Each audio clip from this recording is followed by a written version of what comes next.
Alla 1 Luca Bidoccia, Hydros. Alla 2 Alessio Gerardin, Antares Nuoto. Corsia 3 Davide Bizzotto, Antares Nuoto. Corsia 4 Mattia Zuin, Nottoli Nuoto 74. Corsia 5 Riccardo Cervi, InSport Rane Rosse. Alla 6 Luca Genzini, Rarinantes Torino. Alla 7 Daniel San Matteo, Gymnasium Pordenone. Alla 8 Federico Mestroni, Arcatino.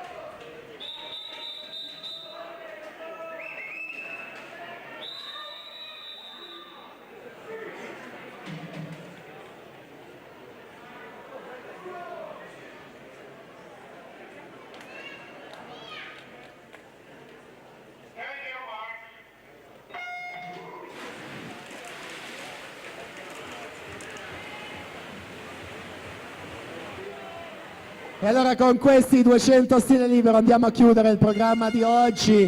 Mattia Zuin alla terza finale del pomeriggio dopo i 50 stile e 200 farfalla in acqua con la sua gara preferita, questa dei 200 stile libero.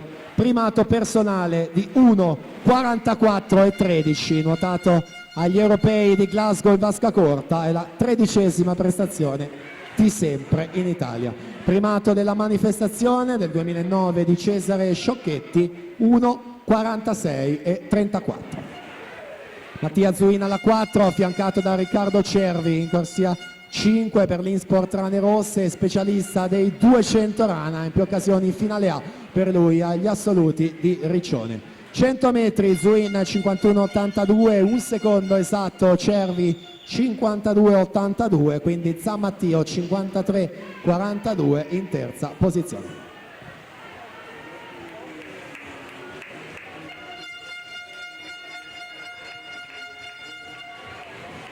Prossima virata, siamo ai 150, 27,47, Cervi 28,04, San Matteo 28,48.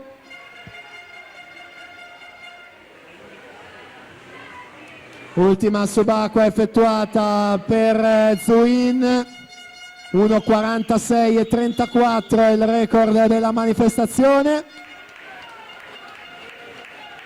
1,46 e 58, quindi per 2 decimi soltanto non arriva il record. Comunque vittoria numero 3 per Mattia Zuin, 1,46 e 58. Cervi 1,49 e 24, quindi Davide Bizzotto 1,50.